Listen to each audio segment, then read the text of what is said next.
여러분, 그 1994년도에 개봉했던 영화, 그 전에 안 태어나셨던 분들도 이 자리에 계시는데, 스피드라는 영화 기억하시죠? 정말 공전의 히트를 기록했던 영화이기 때문에 그 시대를 사셨던 분들 내지는 주말의 명화를 볼 수 있었던 세대는 이 영화를 보셨을 것으로 생각이 드는데요. 이런 포스터였고 딱 저 장면이 유명하죠. 이 영화가 무척 재밌었고, 저도 저 때 이렇게 초등학생이었는데 저 영화 스토리가 이렇게 다 기억이 나요. 제가 이번 설교를 준비하고 이렇게 딱 이렇게 논리를 이렇게 딱 구성하고 이렇게 초안을 짜고 나서 딱 도입부로 이 영화의 이 장면이 명확하게 기억이 났어요. 그 정도로 아주 그 인상적이었던 영화거든요. 그런데 이 어떤 장면이었냐면 가장 마지막 씬이에요. 뭐 앞서서는 버스가 속도 제한을 걸어놓고 아마 우리 속도로 80km 정도 이하로 떨어지면 자동 폭발되도록 폭발물이 설치되어 거기에서 이제 구해내다가 그게 또 이제 차가 옮겨져 가지고 나중엔 지하철에서 이렇게 마지막 씬이 전개되는 그런 기억이 있는데, 그 지하철이 이제 도로로 공사 중인 그 판넬을 뚫고 팍 튀어나와 가지고 쫙 끌려 나가는 그 마지막 씬, 기억 못하시는 분들이 대부분인 것 같아서 약간 당황되는데, 어쨌든 그 마지막 씬에 이 대사 때문에 제가 이 장면을, 이 영화를 기억해냈는데요. 그 마지막 장면에서 이제 모든 위험이 다 가시고 여자 주인공과 남자 주인공이 그 파편과 잔해가 널브러진데 이렇게 둘이 거의 포개어지다시피 이렇게 딱 이렇게 넘어져 있어요. 그리고서 이제 모든 일이 다 딱 끝났다고 하는 그 멘트로 이 남자 주인공이 그러죠. 이 특별한 상황에서 비롯된 인연은 오래가지 못한다던데, 이러니까 이제 여자 주인공이 또 한 멘트를 치면서 아주 격정적인 이 키스를 나누는 것으로 이 두 사람이 연인으로 발전했다, 이런 암시를 주면서 이 영화가 끝이 나죠. 특별한 상황에서 시작된 인연은 오래가지 못한다던데, 이 멘트가 무척 인상적이었습니다. 그러니까 사건을 가지고서 맺어진 인연들, 그걸 가지고서 중심으로 모인 사람들은 처음에는 확 뜨겁게 불타오를 수 있겠으나 금방 식는다, 아마 이런 이야기, 그 주인공이 놓인 특별한 상황을 빗댄 것 아닐까라는 생각이 드는데요. 여기 우리가 만난 본문에 특별한 사건이라고 한다면 둘째가라면 서러울 사람들이 나와 있습니다. 예수님의 제자들이죠. 그들이 어떤 사건을 경험했었나요? 인류 역사상 유사 이래로 딱 한 번 있었던 사건들, 사람이 죽고 부활해서 승천하는까지의 사건을 경험하고 그 경험을 가지고서 한데 모여 있는 공동체. 사실 그 전부터 예수라고 하는 독특한 사람의 제자로 한데 모여서 여태까지 살아왔던 유사 이래로 전무후무한 집단이 이 예수 그리스도의 제자 공동체였다. 아주 특별한 사건을 경험했던 사람들이 지금 여기 모여 있다라는 말씀을 드리는 거죠. 그리고 그들이 경험했던 사건, 그것은요, 조금 양상이 달라질 수는 있지만 본질적으로 같은 것으로 오늘날 우리들에게도 이어지고 있습니다. 우리도 또한 부활하신 예수라고 하는 말로 설명되어지는 온갖 종류의 사건들을 개개인적으로 다 각양각색 다르게 경험하고는 그때로부터 인생이 달라져서 교회 공동체의 일원이 되든 아니면 신앙의 중심 가치로 삶을 살아가든 여러 가지 변화된 인생으로 각각 살아가는 그 삶의 변화가 일어나는 그런 사건들은 지금도 계속되어지고 있죠. 변화되어지는 독특한 사건을 경험한다. 지난주에 저는 바로 이 특별한 사건, 독특한 사건, 예수님의 부활, 승천을 목격하고 일상으로 돌아온 제자들의 포커스를 맞춰서 회심한 사람으로 살아가는 것, 그것은 일상을 살아가는 것이다 라고 하는 그런 이야기로 설교를 마쳤었습니다. 예수님의 부활 승천 이후에 제자들에 의해 세워지고 예수의 따르미가 된 첫 세대들을 가리켜서 초대교회라고 그러잖아요. 초대교회. 저는 죄송합니다. 너무 무식해서 초대교회가 사실 처음에 10대 때 교회 다닐 때 목사님들, 전도사님들이 초대교회 그러길래 인비테이션 철치라고 생각했어요. 초대받아서 간 교회라고 생각을 했어요. 근데 그거 너무 이렇게 잘못된 생각이었죠. 영어로 the early church, 이게 정확한 표현이더라고요. 일반적이고 정확한 표현이더라고요. 첫 세대의 그리스도인, 첫 세대의 교회들. 그렇잖아요. 우리가 지금 많은 교회들에 대한민국을 비롯해서 전 세계에 많은 그리스도인들이 있는데 그들이 각각 교회, 몸담고 있는 교회들이 있습니다. 근데 이게 역사를 거슬러 올라가면 어딘가는 첫 세대가 있을 것 아닙니까? 그게 역사를 통해서든 성경을 통해서든 찾아보면 이제 우리가 만나게 되는 사도행전 그리고 복음서, 서신서들이 신약 성경에서 만나는 교회들이 첫 세대의 교회, 초대교회라고 할 수 있는 그런 그룹들일 텐데요.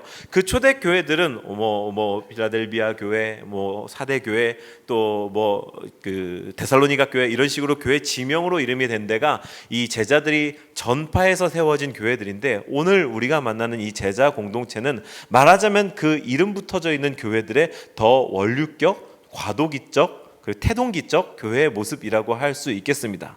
그래서 오늘 우리는요, 이 사도행전을 통해서 우리가 꿈꾸는 교회의 면면을 찾아볼 때 그 과도기적, 태동기적 모습이라고 할 수 있는 이 제자 공동체에서 몇 가지 힌트, 교훈을 얻고자 하는데요.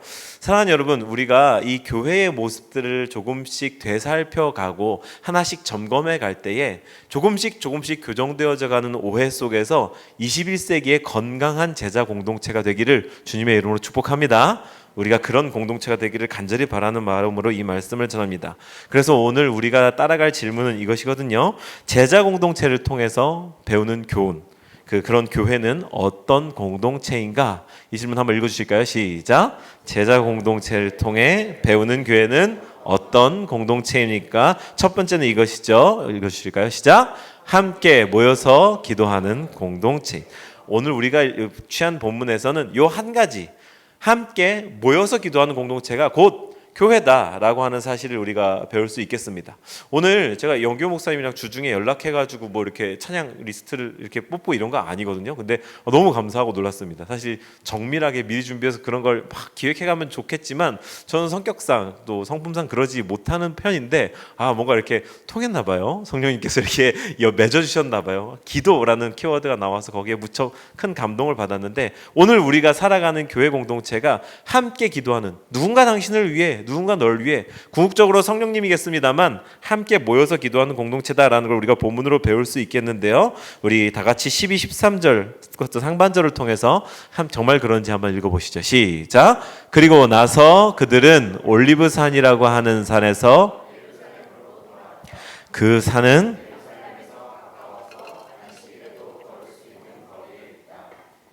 성 안으로 들어와서 자기들이 묵고 있는 다락방으로 올라갔다. 거기까지만 읽으면 될 것 같고요.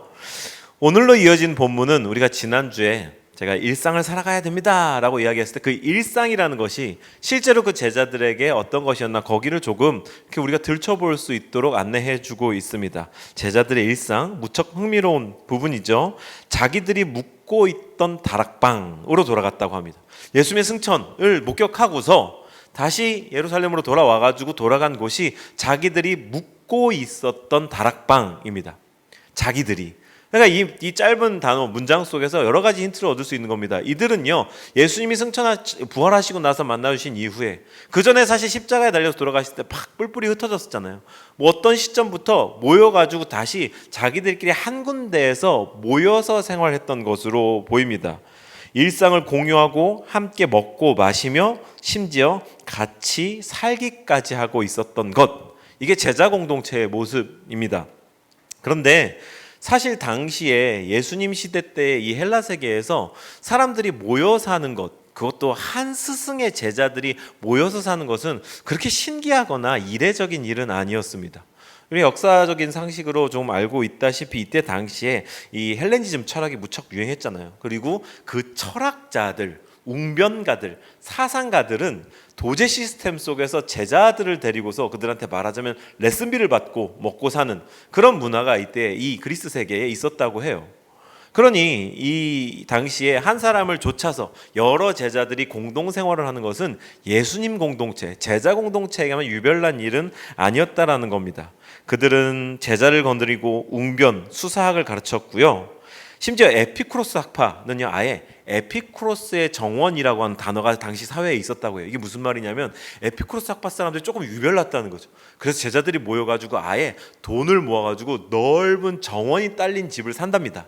그 정원이 딸린 집이 넓으니까 이렇게 여러 사람들이 함께 거주할 수 있는 거죠. 방을 나눠 갖고 그 정원에서 모여서 가르침을 받고 흩어져서 자기 방에 가서 자고 이런 식으로 그런 집단 생활, 공동 생활을 했기 때문에 에피쿠로스의 정원이라는 말이 심지어 있었다라는 거죠. 때문에 예수라는 선생을 좇는 제자들도 일반적 관점에서 특별할 것도 없고 이상할 것도 없는 그냥 제 스승을 좇는 여러 제자 한 그룹이라고 볼 수 있겠습니다. 그런데 이 시점, 오늘 우리가 만난 이 본문, 이때로부터 예수의 제자 그룹은 이제 여타 다른 제자 그룹들, 다른 학습 공동체, 철학 공동체들이랑은 현저한 차이, 아주 독특한 차이를 갖기 시작했습니다. 그것은요, 그들의 선생인 예수가 사망했다는 것이고 그것도 정치범으로 사망했다는 것. 근데 거기까지도 그렇다 쳐도 심지어 부활해서 그들에게 모습을 보이고 승천했다라는 것. 그래서 흩어졌던 공동체가 다시 모였다라는 겁니다. 부활, 승천을 경험한 공동체. 이것은요, 제가 앞서서도 계속 반복해서 쓰는 표현이지만 유사의 이래로 인류 역사 가운데 딱 한 번 있었던 사건이거든요.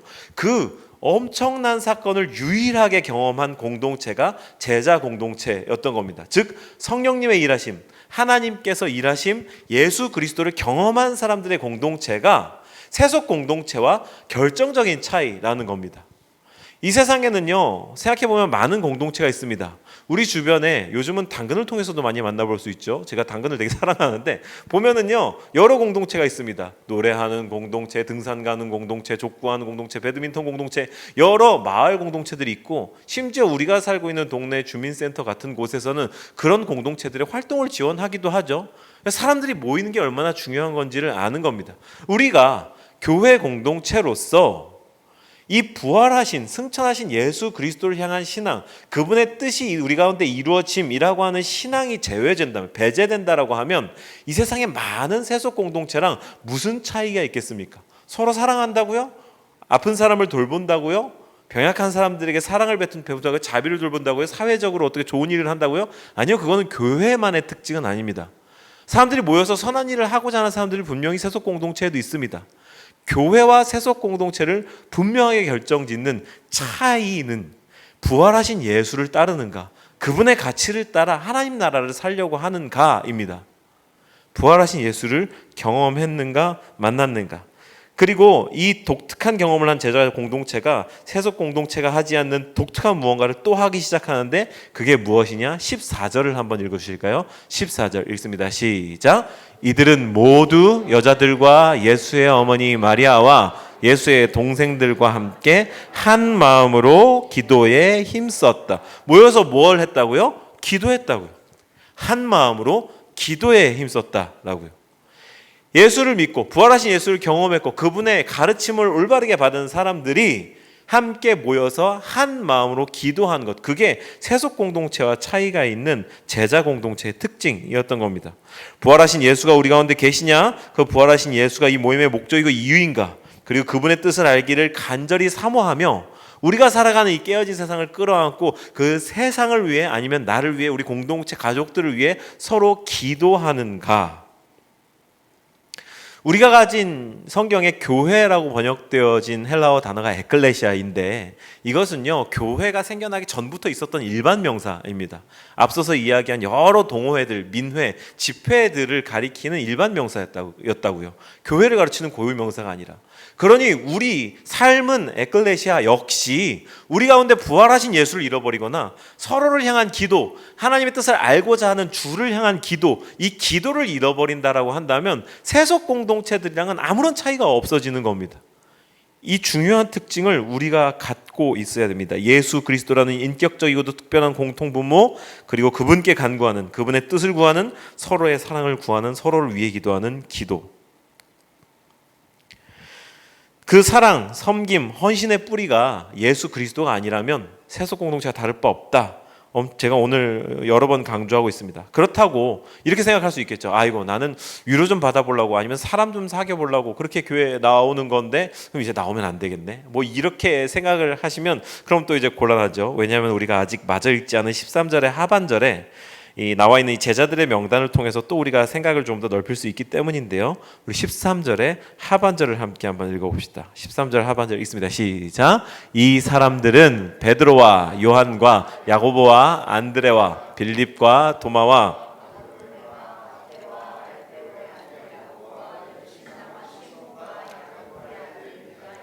흔히 12제자라고 하는 사람들의 명단이 오늘 이곳에 나왔습니다. 예수님의 제자들 한번 외워봐라 이러면 등에 땀이 쭉 흐르는 그 예수님의 12제자들. 사실 낯선 이름들도 좀 있어요. 그죠?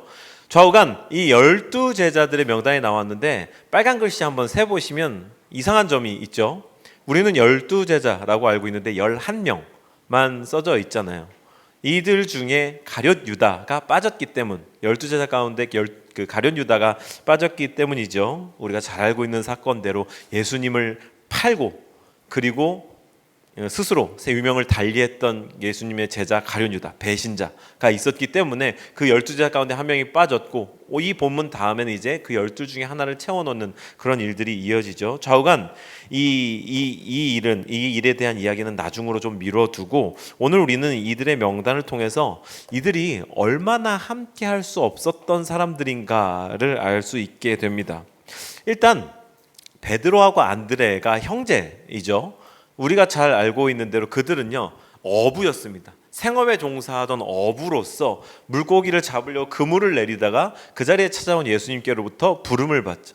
그래서 제자가 되었습니다. 생업을 내팽개치고 그 길로 제자가 됐습니다.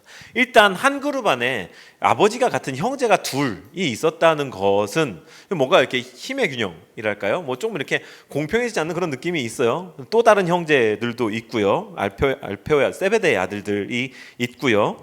그리고 그때 당시에도 어부는 사회적으로 크게 존경받거나 이런 직업은 아니었습니다. 좀 자영업자 수준 정도로서 이렇게 돈을 제법 벌 수 있기는 하지만 그렇다고 엄청 부유한 직업도 아니었고, 그러니 사회적으로 돈이 엄청 많거나 막 존경받는 그런 직업군이 아닌 사람들이 일단 둘 섞여 있는데, 같은 그룹 안에 마태가 있잖아요. 마태, 세리잖아요. 세금 징수원. 세금 징수원으로서 당시의 마태는 여러 가지 방법을 써서 자기 멋대로 돈을 착복할 수 있는 위치라고 여러 번 설명드린 바 있습니다. 제가 설명을 늘 거듭해서 드리는 이유는 혹시 이 자리에 안 계셨던 분들이 계실 수도 있겠다 싶어서 늘 설명을 반복하는 건데, 당시 세금 징수원은 로마로부터 얼마를 걷어들여라 라는 미션을 받으면 자기가 그 이상 얼마를 걷어들이든지 그만큼만 갖다 주면 되니까 나머지 돈은 다 자기 돈이었던 거거든요.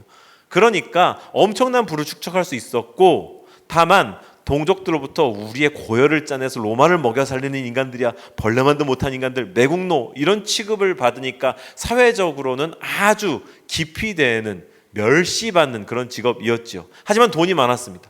돈 없는 어부도 돈 많은 세리도 같은 제자 그룹 가운데 있었으며, 매국노와 저 지역에서 자기의 일에 충실하게 살아가는 그 사람, 그리고 또 한 사람 셀료딘 시몬, 열심당원 시몬이라는 사람도 그 제자 그룹 가운데 있었죠. 이 사람은 투쟁가, 독립운동가였던 겁니다. 그것도 이 폭력을 가지고서 있다. 우리 나라를 되찾자, 민족주의자, 테러를 해서까지 우리 나라를 되찾아야겠어라고 하는 극렬한 민족주의자였던 겁니다. 마태를 표현이 좀 조심스럽게 하는데 극우라고 본다면, 이 셀료딘 시몬은 극좌였던 거거든요. 굉장한 행동파였던 거예요. 즉 함께할 수 없는 사람들이 한 그룹 안에 있었다라는 것이 제자 그룹의 아주 독특한 특징이었던 건데, 정말 다양한 이 사람들이 모여 있었던 거죠. 그 사람들이 예수라는 한 분의 제자로 이 그룹 안에 앉아 있었다. 그렇다면 이들이 왜 예수의 제자가 되었을까? 이 얘기를 하려고 제가 여러 번 거듭 설명했던 제자 그룹의 특징도 다시 설명을 드린 건데, 왜 예수의 제자가 되었을까요? 예수님이 한 사람 한 사람 찾아다니면서 부르셨습니다. 그리고 자기 열둘로 선발하셨습니다. 근데 이들이 왜 예수의 제자가 되었을까? 정말 이들이 아주 신앙적으로 순결한 이유를 가지고서 내가 하나님의 꿈을 이루겠어, 막 100% 이랬을까요? 그들이 순결하게 신앙적 이유를 가지고서 예수님의 제자가 되었을까요? 물론 없지는 않았겠습니다만, 복음서에 담겨있는 한 가지 사건이 우리가 제자들의 동기를 좀 살펴볼 수 있는 아주 흥미로운 힌트를 주는데요. 우리 오늘 성경을 좀 찾아봤으면 좋겠는데, 마가복음 신약성경의 두 번째 책이죠. 마가복음 10장 35절부터 41절까지를 한번 찾아보시죠. 마가복음 10장 35절부터 41절까지 막이라고 그 약어가 되어 있죠. 마가복음 10장 35절로 41절. 이것도 내용을 파악하는 셈 치고 한번 한 목소리로 읽으실까요? 마가복음 10장 35절부터 시작. 세베대의 아들들인 야고보와 요한이 예수께 다가와서 말하였다. 선생님, 우리가 요구하는 것은 무엇이든지. 예수께서 그들에게 말씀하셨다. 그들이 그에게 대답하였다. 영광을 받으실 때에 하나는 선생님의 오른쪽에 하나는 선생님의 왼쪽에 앉게 하여 주십시오. 예수께서 그들에게 말씀하셨다. 너희는 너희가 구하는 것이 무엇인지를 모르고 있다. 내가 마시는 잔을 너희가 마실 수 있고 내가 받는 침례를 너희가 받을 수 있느냐? 그들이 그에게 말하였다. 할 수 있습니다. 내가 마시는 잔을 내가 받는 침례를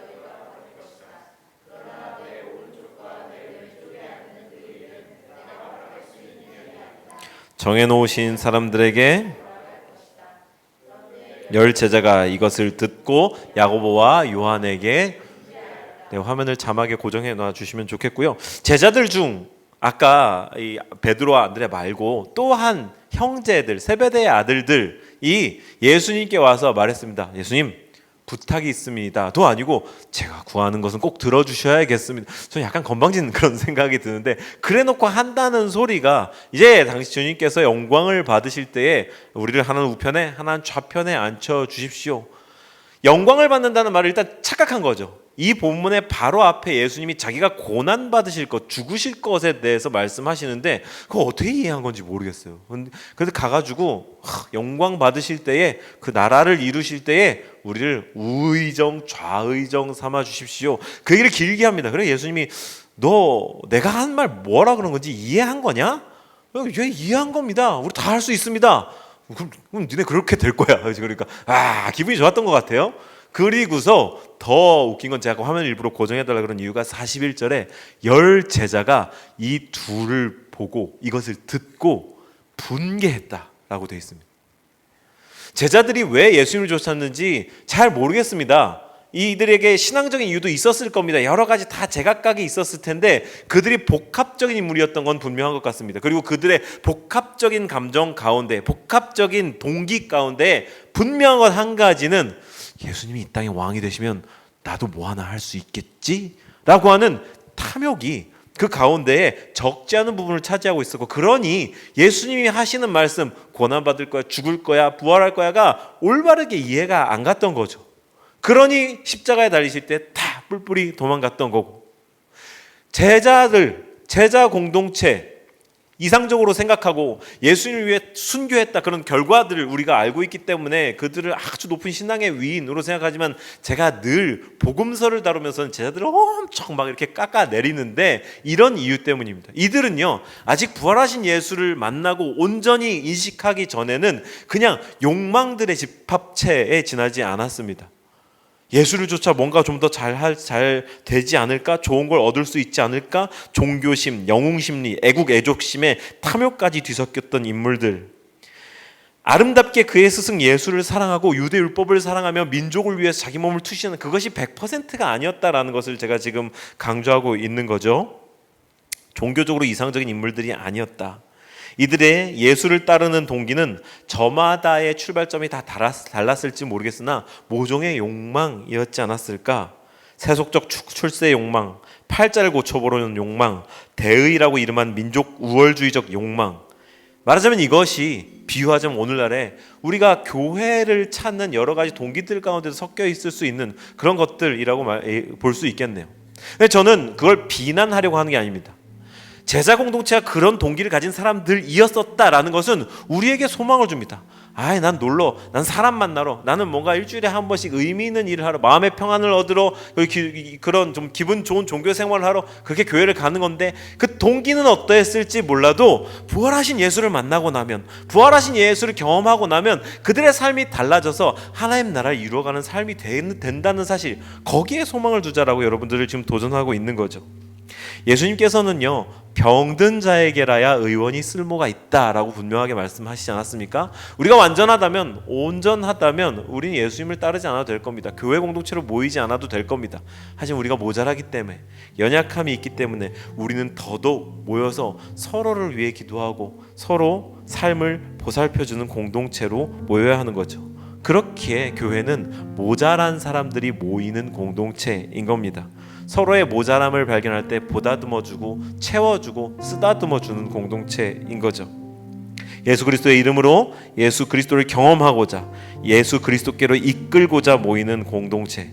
그렇게 각자의 탐욕이 있었을지언정 모여서 하나님을 함께 경험해 갈 때 그 탐욕이 하나님의 뜻 안에서 그것조차 재료가 되어서 아름다운 하나님 나라를 이루어가는 놀라운 역사가 일어나게 될 줄로 믿습니다.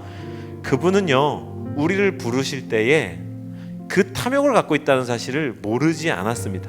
이제 이 이야기로 설교를 마치려고 하는데요, 우리가 하나님께 죄송스러운 마음을 갖는 그런 이유는요, 저부터 하나님께 우리가 걸고 있는 우리에 대한 기대가 하나님께 향해 있습니다. 무슨 말인지 이해되시나요? 우리가 하나님을 믿거나 하나님의 일에 무언가 내 삶을 투신하겠다라고 어떤 결심을 할 때, 저의 경우는 목사로 살겠다, 이 삶은 교회를 개척하고 우리 공동체를 이루겠다라고 주님 앞에 소원할 때에 내가 갖고 있는 가장 좋은 것들, 가장 좋은 재료들, 가장 자신 있는 것들을 가지고서 주님께 드리겠습니다, 이렇게 투신을 하죠.